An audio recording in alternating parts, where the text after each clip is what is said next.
Hotep, and welcome once again to another edition of Community Cop. My name is Noah Leader, one of the co-founder members of 100 Blacks in Law Enforcement Who Care.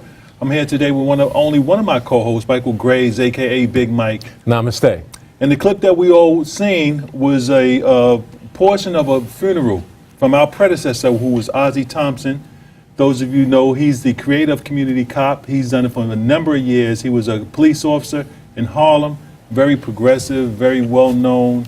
We all love Ozzie. That was his homegoing service. Once again, that took place on 9/18 in 2006. And in next week, which is the Tuesday before Misgivings Day, we're going to show the entire funeral, just in remembrance and reflection of our brother Ozzie, starting at 2 o'clock on 30 frames a second. And then that'll be part one of his homegoing service. And then at 5 o'clock, where you normally would view Community Cop, you are going to view Community Cop, but we're going to show the second portion of that homegoing service. But before we proceed, let's watch just a little more of some of what you're going to get to see next Tuesday in remembrance of the great Ozzie Thompson.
We're here to welcome you this evening to celebrate his life and the fulfillment of that life in his homegoing. As the Lord can hear us whether we're sitting, standing, kneeling, jumping on that, please take whatever position you're more comfortable with and let us open this occasion with prayer. O Lord God, as we gather here this evening to celebrate the homegoing of one of your own, we ask you to be in our midst, that when sadness tries to overcome us, let us reflect on the joy that you have allowed us to share with others, some for a few months, some for a few years, and many of us old-timers for many, many years. When we feel lonely, and when we are willing to ask why, hey, and why not, let's rather say thanks for the years, the months, and the days that you have allowed us to be a part of our company. And when the Spirit tries to creep in, let us think of the joy of his return home to the Father from whom he came. And so, God, we ask you to bless us this evening, to help us to share in the sadness, but even more so, the joy, the love, and the hope that you gave us through us. We ask this through Christ our Lord. Let the church say, Amen.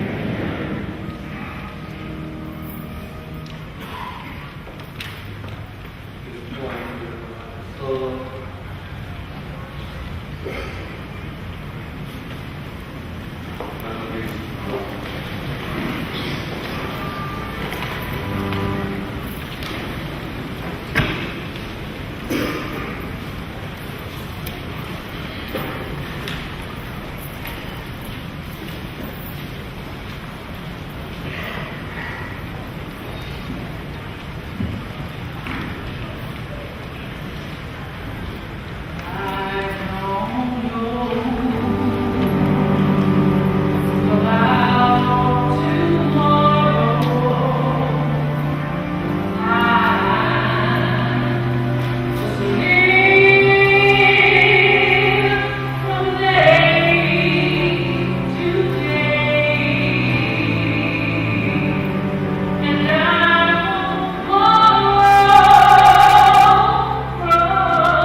Let the church say amen. Amen, amen. And I know it's Lynn and Karen, I know you love that. That was especially for you two. All right, but that, for those who tuned in late, that was just a portion of which we're going to see next week in commemorance of our late brother, father, Ozzie Thompson, who's a founder of Community Cop. It starts at 2 o'clock on 30 Frames in a Second, part 1 of the homegoing services. Then part 2 will be shown at 5 o'clock where you normally will watch us live. But so those who weren't able to be there, who missed it, this is just a reflection on the great Ozzie Thompson. I don't know if a few minutes you want to reflect on. We all loved Ozzie, boy. Well, just say that those that didn't get to meet Ozzie, you missed a real treat. Good brother, warm, very sincere. When that brother hugged you, you know you was hugged, and you really couldn't get out his grip until he let you go. I mean, he was that kind of brother, real good brother, real strong. Always just talked about those early days he was on the job, and never pulled his weapon. But if you saw Ozzie's hands, you could see why he never really had to pull his weapon. So right. Ozzie was a real good brother and real sincere. And in the opening, when you hear Ozzie hollering, that's the way he was even when cameras wasn't around. Okay, and he made sure that police officers respected the Harlem community. So all those who missed it, all those who've seen it, or perhaps were there and want to see it again next Tuesday, starting at 2 o'clock, 30 frames a second, part 1 of the homegoing service, then at 5 o'clock, part 2.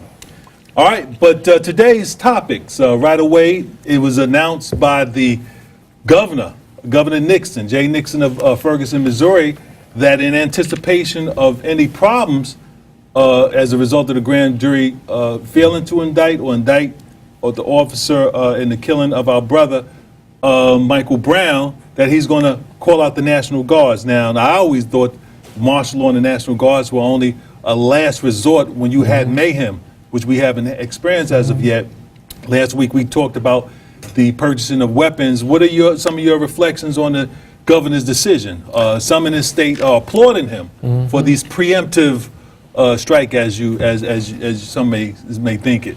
Well, I thought that his initial preemptive strike was last Wednesday, when he first announced that there would be the possibility that he would instate the National Guard and start this ball rolling. He also outlined that there would be a minimum of perhaps in excess of 1,000 cops available. So they'll be coming obviously from all over the state of Missouri there, and he also talked about the National Guard, but worse than that, it was also the fact that he pointed out that they have 1,000 hours of training relative to upholding and undergirding the constitutional rights of the people, and that allowing them to express themselves in a peaceful fashion. And he said there will be designated areas, and I don't understand that designated areas. There will be designated areas where they will allow peaceful protests. And he also said there will be churches available. So he's obviously probably cut some deal with some black churches where they'll be allowed to express any pain and grief or dissatisfaction. Now, he also pointed out that the police department reserves the right to go into any church to grab any individual they deem necessary, which I thought was a veiled threat. You know, we're actually not so veiled. A threat nonetheless that that anybody that's demonstrating outside, if they run into a church, they going in to get them. And certain things it's not necessary to say. Obviously, if somebody broke the law and they are from the law enforcement perspective, a fleeing felon, a person, you know, police officers in hot pursuit is allowed to go after you. So there were things that were better left unsaid, but he's saying that because these are threats. It's a form of intimidation to tell people in advance, you know, whatever you did before, you won't get away with this time. And to say that so he's also saying that if anyone gets arrested, then the police officers so well trained to allow expression, you know, your First Amendment rights, that if you get arrested now, it's on you. So I thought that was improper. And it just shows you that he's a heavy-handed governor. And one of the things our community ought to realize is first of all, police officers throughout the country are shooting and killing unarmed African Americans.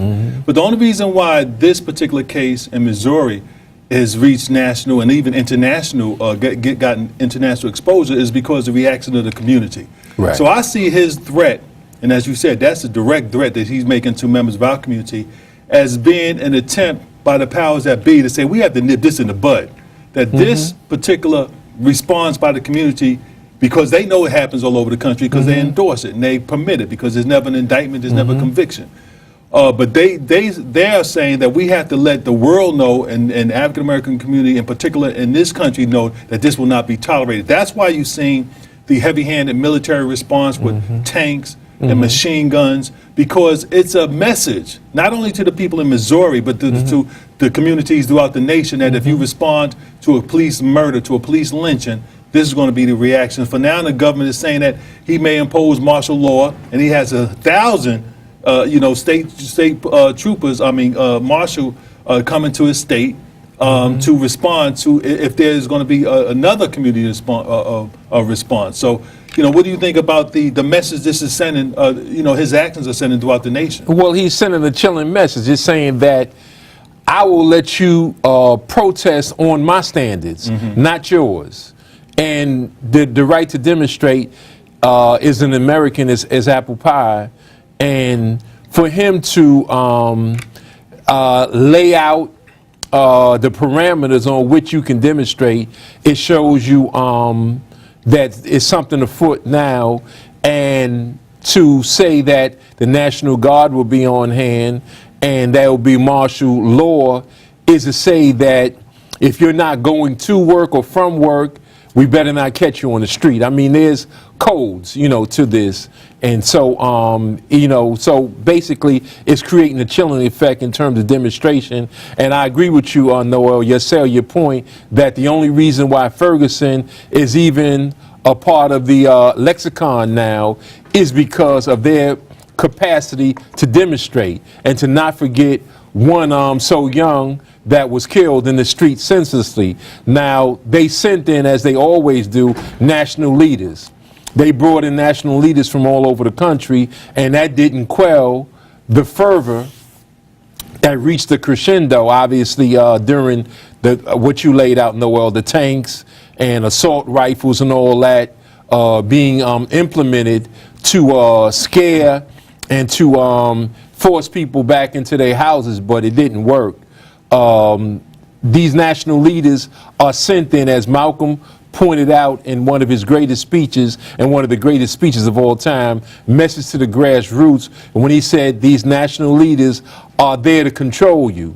They're there to handcuff you, and they're being told what to do and given orders directly from the white power structure, as Malcolm pointed out. So the only reason why Ferguson is known as well as is known is because they didn't follow the Pied Piper. They didn't follow, these Trojan horses that have been leading our communities into degradation and oppression. So this is why Ferguson is where it's at now, because uniquely they have been able to dismiss Reverend Sharpton, Reverend Jackson, and others. And they've been able to grow organically linked leadership and develop that in a moment's notice to represent the community, because when they saw Michael Brown lay there for, essentially 4.5 hours, that just was thrown it in their face, and they couldn't take that anymore. There have been shootings since then in St. Louis, obviously, but for whatever reason, that struck a responsive chord in the people when they saw him lay there, because you wouldn't even keep a deer, a dog, or a horse there for 4.5 hours. So when that happened, the people were just fed up with it. So now, evidently, this new leadership that you speak about is actually implementing the saying, no justice, no peace. No, they ain't saying no justice, no peace. They got their own thing, hands up, don't shoot. They have a whole lot of things that they're doing, and they were able to not only face tear gas, flash bombs, automatic weapons, and what have you. They were able to run out Sharpton, who slid out of a back door of a church and challenged Jesse Jackson to bail out the people who are unjustly being arrested. They were able to do these things. They were able to not be hoodwinked by the attorney Crump, who has done absolutely nothing. The family attorney in this particular case, if they were not demonstrating and showing that capacity to resist, as the great Henry Highland Garnett said, let your motto be resistance.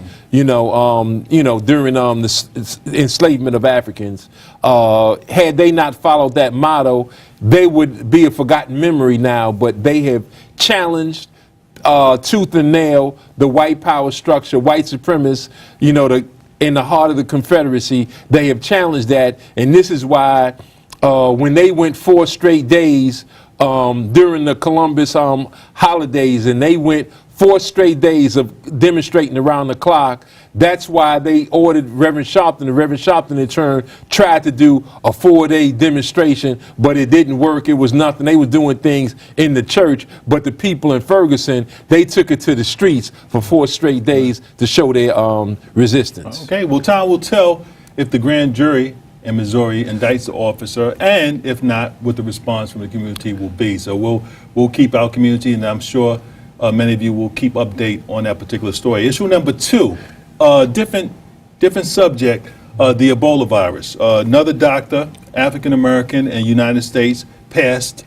So African Americans have a 100% death rate, while white males who catch Ebola have a 100% success rate. Now, I mean, I was talking to that earlier. I'm not talking about the race. Matter of fact, I was surprised me that it just so happened to fall that way. But unfortunately, an African American doctor named Thomas Eric Duncan. No, I'm sorry, Dr. Martin Salia.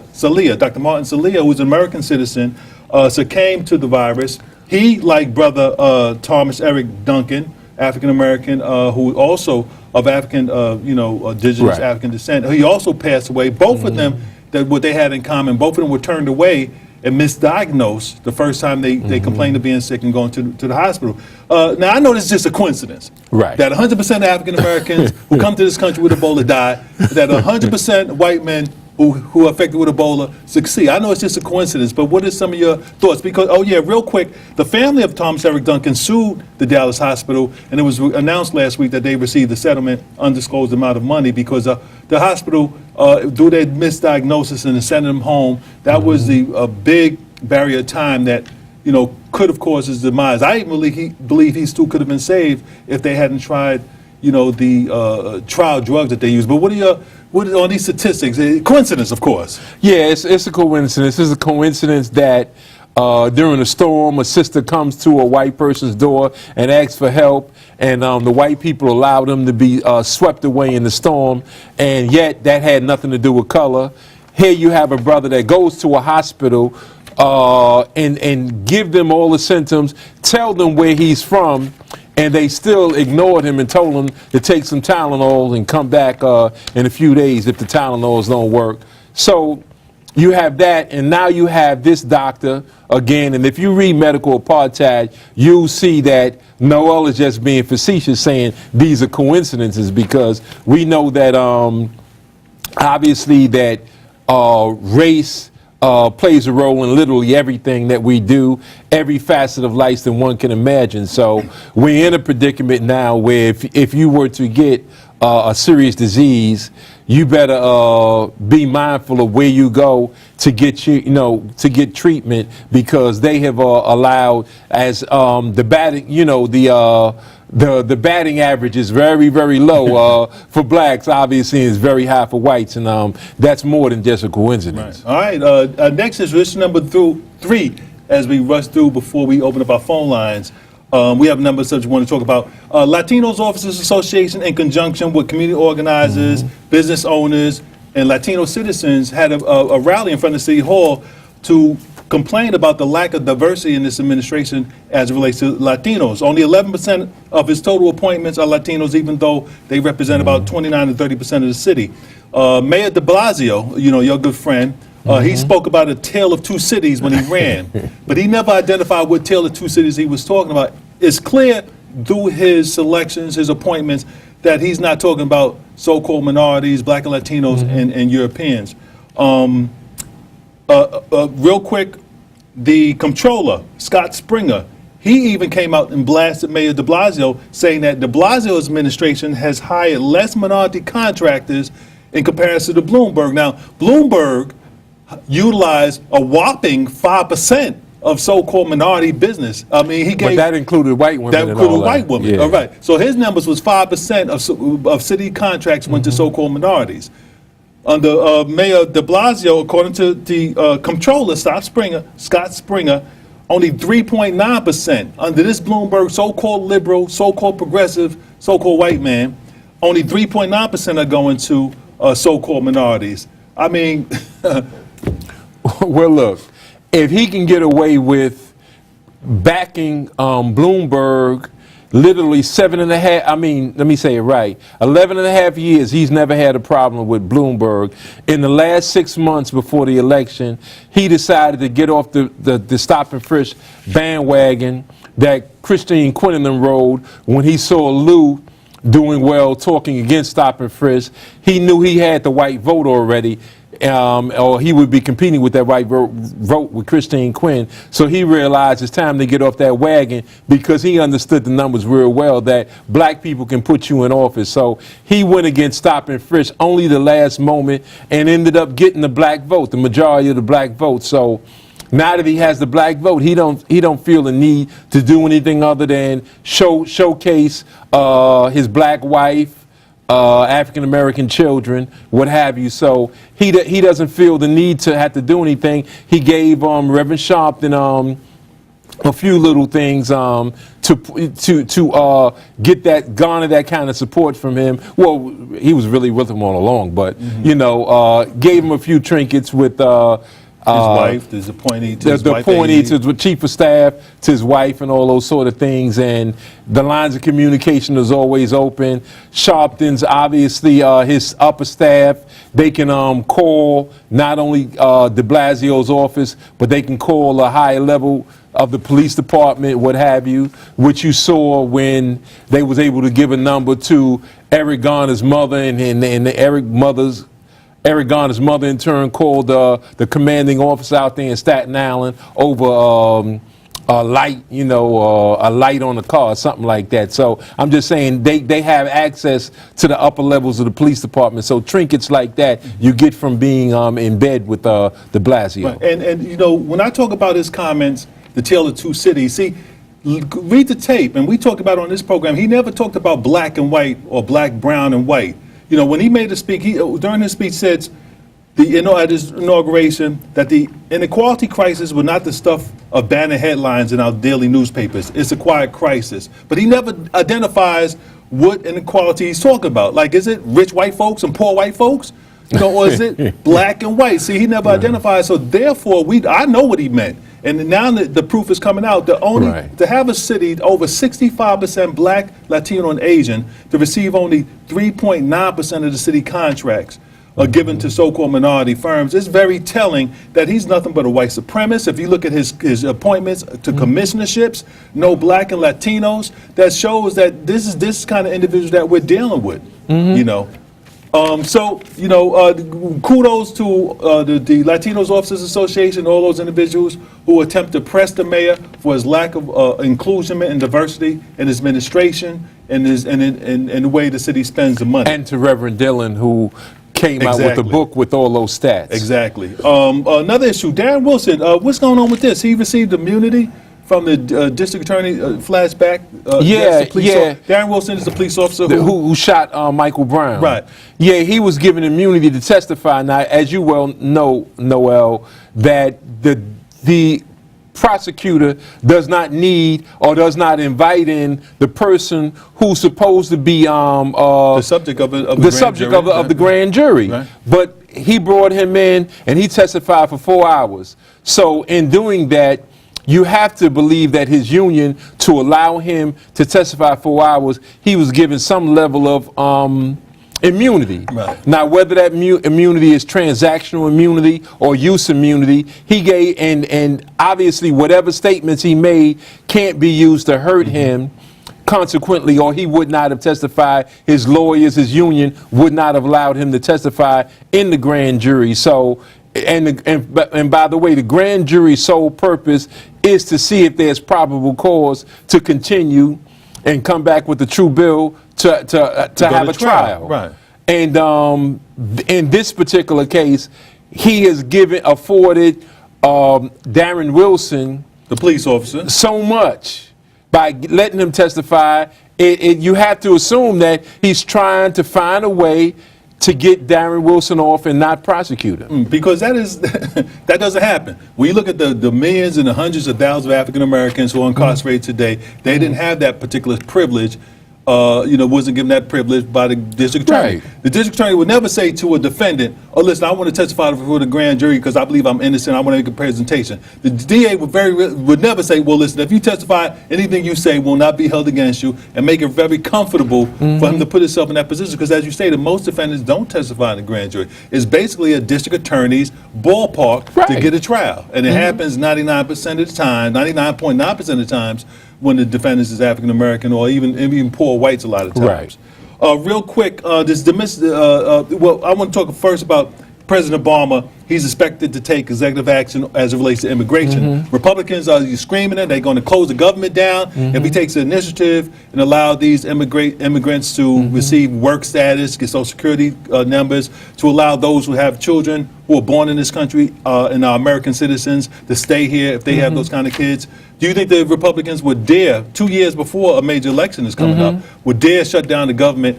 And last time it was stated that they lost, one of the reasons why they lost is because Latinos didn't support Republican parties. Would they be shooting themselves in the foot if they took this aggressive stand against the president's decision to make immigration reform? No, I don't think so. And the reason why I'm saying that is because they've done it before, and they was able to win this midterm election.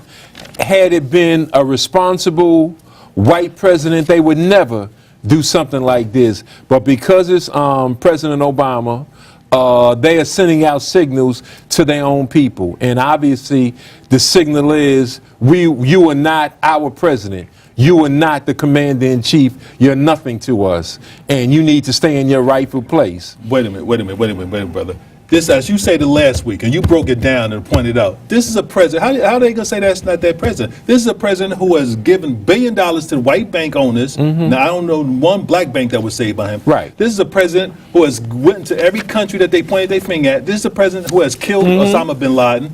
This is a president who has enacted gay rights legislation, and this is a president who has enacted legislation for women, white women.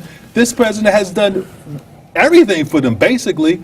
And let me give you. And they still feel this way. Break it down, bro. Well, let me give you a former senator who, when he discovered that Theodore Roosevelt allowed Booker T. Washington to have dinner at the White House, this is what Benjamin Ryan Tillman said.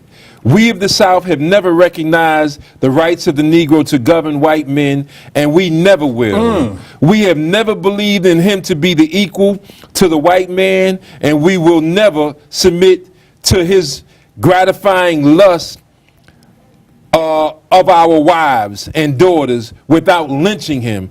I would to God the last of them was in Africa, and that none of them had ever been brought to our shores.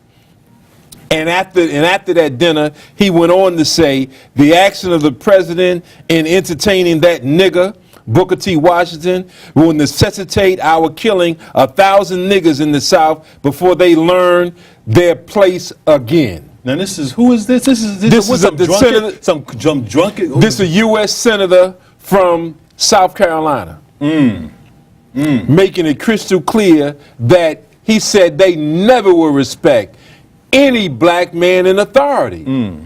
So he was talking about if you're a governor, senator, it don't matter. And it certainly, he didn't even envision at that time there would ever be a black president. Right. So he was just making that clear that he said the South. He didn't say him. Right. He said the South will never respect a black man in authority. And this is just in response to the president inviting Booker T. Washington to the White House. It wasn't called the White House at that time. It was executive mansion. It was executive mansion. It was called the White House in response to that. That's why we call it the White House today. But this is only in response to the president inviting him to the executive mansion for dinner. Right, because black people have always been in the White House, Right. you know, as maids and butlers Right. and all that stuff. But to have somebody there to have dinner, you know, Right. it just made this U.S. senator go crazy. And did you ever hear this in your history class, in your American history class? Of course not. Maybe they need the name again, Benjamin Ryan Tillman. Right. All right. So in response to the friction that the president is getting, he's done everything in the world for white people, for white men, giving them billions. We're not even talking about the wars he fought on their behalf. He saved all the automotive industry. companies. He saved banking. Bankers. He restored credit to the American economy. He has Wall Street. Street he is saved booming. Wall Street and put them back in the mix. He's done things around immigration. He's supported same-sex marriage and all these things. He gave something that no American president was able to do, and the Affordable Care Act. Presidents going way back to FDR have talked about it, have never been able to pull it off. He did all of that, and yet they made it clear they will never respect a black man in authority. So if you're the head of a bank, or any business, any corporation, and certainly an elected official, they have no respect for you. Okay, we have a couple more issues we want to discuss, but now's the time for our phone lines to open up. First phone caller, welcome to Community Cop. Where you calling from? Calling from the Rockaway. Good evening, gentlemen. My hotel, brother. Hotel. When it comes to Ebola, black and white men, remember a couple of years ago, our big brother Farrakhan said to us, those of us who listened to him, he said the European men have created a gas that when they exploded, it would only kill black men and not white women, and it would guarantee to our pigmentation. When it comes to Michael Brown, remember the reason why they left him in that street for 4.5 hours? To intimidate the rest of the black nation that this is what happens to you if you act aggressively toward us. We should not look at that. Also, when it comes to, you were talking about, what was the other thing you were talking about, brother? We talk about Obama, President Obama. The immigration. Before that. Immigration. We talked about. Oh, the you talking about the Senator Benjamin Ryan Tillman. Well, you know, let's look at it this way, brother. A lot of our forefathers dropped the blueprint our forefathers gave us. Number one, when they petitioned Abraham Lincoln to join the Civil War, they requested something from him, and that was freedom for themselves that we may be just free today. Now, Right. the Democrats saw what was happening, and they promised us 40 acres and a mule. So we got these two Negroes, or niggas, whatever you want to call them, who are under that spell. The Republicans promised us nothing, and the Democrats the Democrats demands nothing, and the Democratic promised us nothing. They just promised us but gave us nothing. Right. Okay. All right, brother. Thank you for your phone call. Next caller, welcome to Community Cop. Where you calling from? Hotel, this is Sister Pat from Brooklyn. How you doing? My hotel, sister. I'd like to make two statements. First things first. The non-indictment that's going to come out of Ferguson Right. will be the same thing that we have here in New York and Oregon. We called it People too. do what? Keep their money in their pockets for this Christmas season. And then we'll have our own economic thing. That's the first statement. But the other statement I want to speak on is this so-called de Blasio, the progressive, who was supposed to give the Negro clergy 38% for minority business. Brother Mike, you remember that? Right. Right. Now, with that said, not only were they not going to get 38% of minority business, but it's a shame that the Negro clergy, and Mike was there with me, the Negro clergy got together in a church in Harlem and got together and swayed the people to think that de Blasio was going to be the savior. The same de Blasio who used his son Afro to get in there. The same de Blasio to put his black-faced wife to get in there. That de Blasio's not going to give us any more than the other white guy. Matter of fact, truth be told, he's giving you less. Exactly. You know, one term there, but the reality is, you got people talking about de Blasio who are going to be so progressive are the same people who voted for him, and now they're sitting there saying, we should have never voted for him. Right. You shouldn't have. You should have voted for Michael Gray, who's running Right. for the Freedom Party. That's right. And then he would have got those 38% or more in minority business. Definitely. You would have got more than that. Excellent, sister. Thank you for your phone call. You're more than welcome. Okay, now we call him one term de Blasio. Next caller, welcome to Community Cop. Where you calling from? Hotel Brothers calling from Harlem. My hotel, All right. brother. All right, yeah, two quick points. You were talking about Obama and how they clearly do not respect the man and his presidency. And I just want to say that this should send a strong message out to all the simpleton Negroes out there who bend over backwards to ingratiate themselves to white people, to make white people feel comfortable around them, that no matter what you do, That's right. they're always going to think the same thing about you. And the only reason why they treat you halfway decently is because the power dynamic doesn't remains unchanged. They still can exert power over you. Right. So, but anyway, and also about the situation in Ferguson, and to me, it's really quite simple. And I think that the most terroristic act that black people can commit is to boycott Christmas this year. Until we are ready to get serious, they are never going to take us seriously. Okay, all right, excellent point, Thank you, brother. brother. Thank you for your call. And Malcolm said, if you lay down, they don't like you. If you sit down, they don't like you. If you stand up, they don't like you. So you might as well stand up. Right. Next caller, welcome to Community Cop. Where you calling from? I'm calling for Harlem Hotel. Hotel, brother. Listen, I just wanted to state to you, gentlemen, come January 26, 2015, we finally have our day in court. I'm asking that all conscientious black people come out the PD in Harlem. Okay, to lock up black people just for standing while black, not committing a crime. They're going to ask on that day in front of Judge Hiroshima to find that black were not allowed in public, in group, real more, or even individually. So I'm asking any conscientious person, I'll probably be calling the show back again. Just send us the information. January to discuss this. It's Latang versus the NYPD.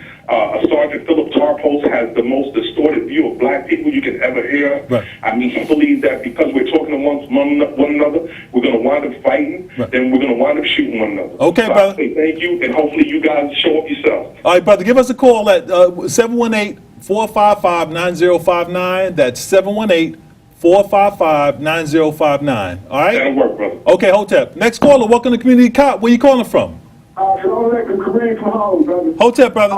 Yeah, but I just want to say the sister was dead on point. Sister was dead on point with her Boycott. statement. And I just want to add this here. Obama said that he is appalled about the four Jewish people being murdered and calling people terrorists. But yet and still, black people are murdered in this country every day. Why don't you ever say anything about that? Second of all, brother, this is the day that J. Edgar Hoover brought out the statement concerning King's sexual complicity and the way he did the sexual thing. He's a homosexual who was having homosexual affairs for 50 years. So what the hell can you speak about King? Thirdly, brother, I would like for y'all to ask Brother Dillon to come forward and do something about this racist cracker, Como, who's our governor, who they talked about that they were tired of him not doing it for our people. Where are they now? And these House Negro politicians, they ain't saying nothing about what's going on. All right. Shout out to Ferguson, and it's going to be some problems, brother. I believe blood is going to roll. These are the last days. Thank you for your help. All right, thank you for your call, brother.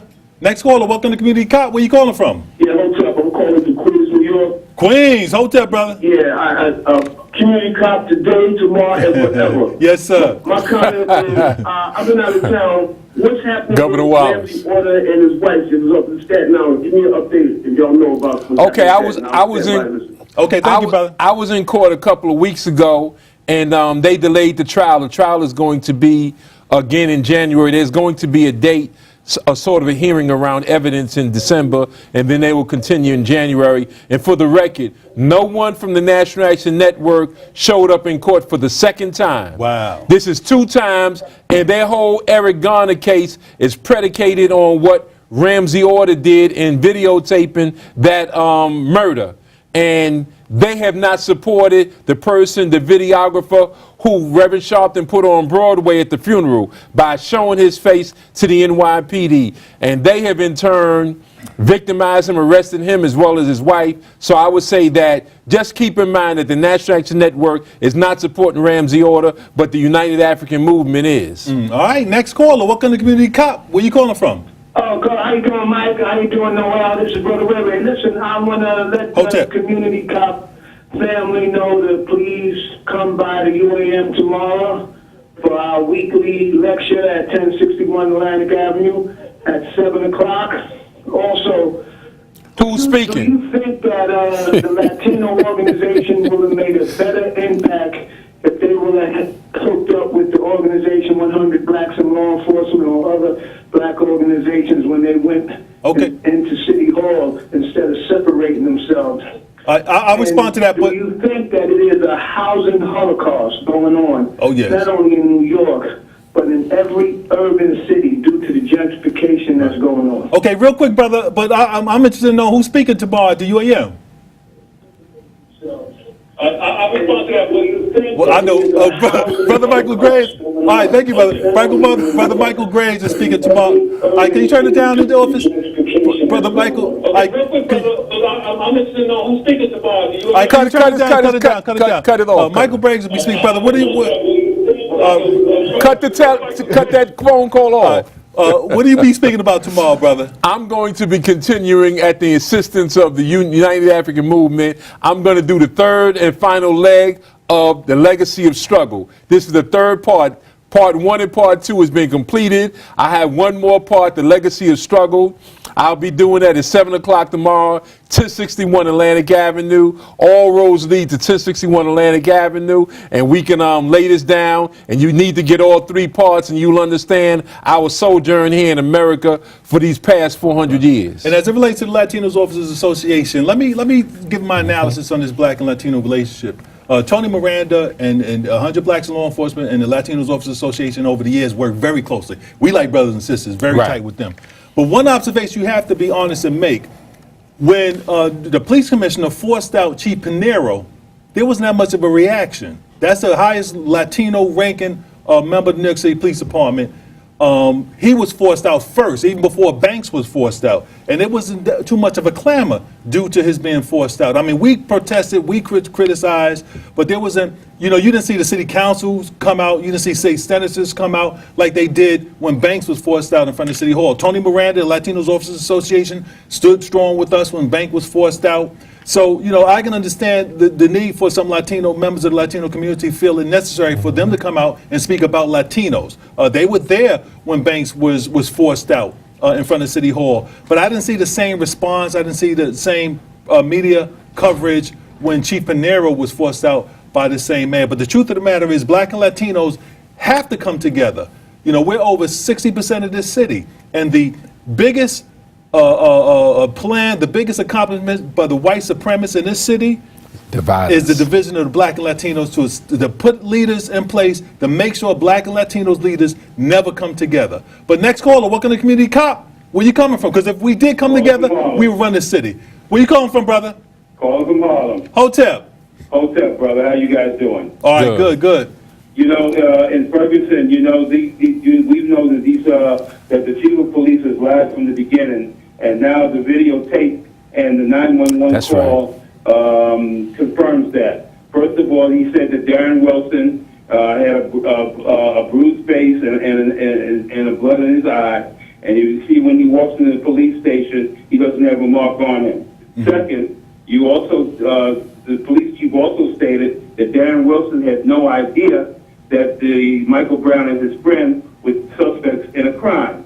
And when you hear the 911 tape, not only do you hear Officer Wilson ask for if he can be of assistance, but when he gets on the scene, he asks for assistance himself, and he didn't wait for that assistance.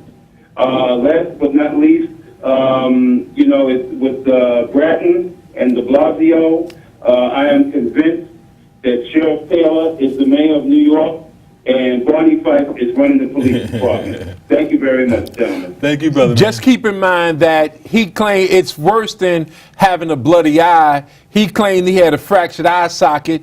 The videotape reveals there was no fractured eye socket, certainly, because you'd be holding your eye. Shows that he wasn't in any real scuffle. And then the other part is he, with Michael Brown, it shows that he really didn't call for backup. They're saying he used another radio frequency. That's why it never got to the police department, that somehow inadvertently he used the wrong frequency. That's cover up. They're backtracking and covering their tracks to make it look like he responsibly called for backup because he was dealing with two individuals, Michael Brown and I think the other person's name was Johnson. But actually, he never really did make that call. It's just backtracking. And for those who don't know what you talk about, there was recently a tape released showing the police officer walking out of I think the precinct shortly after this particular incident, and he looked fine, he looked fit. I didn't see any blood stains on his shirt. Right. His eye definitely didn't seem like it received a fracture. Right. So, you know, Michael, we know from experience that police departments all around the country, when they're involved in these controversial shootings, they lie. Right. And, you know, the immediate objective is for the present time to pacify. They don't care about the black community. Pacify the white community. Right. You know, make the white community say, okay, well, this guy did something wrong. Well, he should have, you know, the police, we support the police. They did the right thing. They know that these individuals, for the most part, are going to make up the majority of the grand jury, the majority of the jury. So they are allowed to lie. They frequently lie. They can say somebody got shot in the front, and then, you know, months later, when you look at the autopsy, he was shot in the back. They can say that the person threatened the police officer, he had a weapon, and then you find out that it wasn't a weapon in his hand. You know, it might have been a lollipop or whatever. So they're allowed to lie. They frequently lie, including the commissioners in New York City, as well as the police department in Ferguson, Missouri. We'll find a lot of things that they said weren't true as well. The brother made a statement real quick. He talked about the land grab that's going on. He called it gentrification. I call it a land grab. This happened all over the country in D.C. You know, I don't even think D.C. is Chocolate City anymore. You know, well, if you leave it up to the current people that's just removing people, it won't be Chocolate City much longer. Baltimore, Detroit, New York, Bed-Stuy, Brownsville, East New York, South Bronx, all of these places are being gentrified in plain sight, and we acting like it ain't happening, but it is. And it's at a time when we have black selected officials in each one of these counties. In Bed-Stuy, city council's black, district leaders black, state senators black, state assembly persons black. But their agenda is white. Their agenda is white. Wait a minute. District leader, city council, state assembly, state senate, congressperson. They don't look at black people as their bosses. They look at their white counterparts as their bosses. So how can we be Cuomo got them all in check. And these individuals are more dedicated to the Democratic Party than they are to their constituents, the voters in their districts. I mean, because here you have communities being swallowed up through, through some of the tricks and trade that the banks did. Cuomo got them in check. They know full well Cuomo should bring it into what happened in Staten Island. He can do it. The Attorney General's office can do it. Yet not one elected official has demanded that Governor Cuomo appointed special prosecutor. They haven't demanded that Snyderman appointed special prosecutor. Now that's collusion. They all together, they huddle, sneaking in back doors and all that other stuff because they can't even put a demand for the black community because they don't look at themselves as working for the black community. They work to get their check and they adhere to the wishes and demands of the white community. And these same selected officials, come election day 2 years from now, will be calling on us to support these individuals who give us nothing. Right. As you stated, not one group of selected officials are calling for the New York State Attorney General, who is the highest prosecutor in the whole state. Right. So he's higher than the Staten Island District Attorney. Right. He's higher than any local district attorney, so he can take over the case. Or the governor has the power to appoint a special prosecutor. Now, one selected official or one leading black has called on and then make the demand. And when you make a demand, you don't need to make a demand. You follow, if you don't do this, this is what we're going to do. Or else. Not one of them has done that. And I agree with the sister. I don't think in either the Garner case or Michael Brown. Or Michael Brown cases we're going to be an indictment. They have no respect for the black community. And Reverend Sharpton keeps on saying the Justice Department, D.C., has he demanded before Cuomo got in this second time? Why didn't he make that demand on Cuomo? That's his friend. Give him a pass. Give him a pass. Eric Snyderman is his friend. Right. They were at his birthday party when that sister made the allegation she was raped by Sanford Rubenstein. They were all at his party. So the only choice, brothers and sisters, the only choice is to see that you've been fooled, you've been had, been took, bamboozled by people who say they love you. Led astray, run amok. Led astray, run amok. Brother, this is what's happened to our people in 2014. Brother, read that thing that senator said about respecting African American, because some of We of the South have never recognized the rights of the Negro to govern. White men never will. We have never believed him to be the equal to the white man, and we will not submit to his gratifying his lust for our wives and daughters without lynching him. I would to God the last of them was in Africa, and that none of them had never been brought to these shores. The action of President Roosevelt in entertaining that nigger, Booker T. Washington, will necessitate that our killing 1,000 niggers in the South before they learn their place again. And brother, what do you think is happening to you when they force you out of Harlem, when they force you out of Bed-Stuy? You may not think they're the same ilk as this state senator, but they are. They move in Harlem and Bed-Stuy. Looking forward to the day that you gone. But Michael, closing comments. Best wishes and Godspeed to Mr. Harper as well as Sister Karen. Reinstate automatics, 1061 Atlantic Avenue Mall, legacy of struggle. All right, Little Mo, I love you. Kitty Cat, Mr. Harper. You know, we continue to pray for you. We love you both. On behalf of Community Cop, we'd like to thank our producers and engineers, Nat Wood, Sheila Berry, Veronica Kitt, Nolan Toppin, and we have a new sister. Come on, sister. Angela. Angela, who's back there, who joined the production staff. I'd like to thank you for calling. Thank you for watching. See you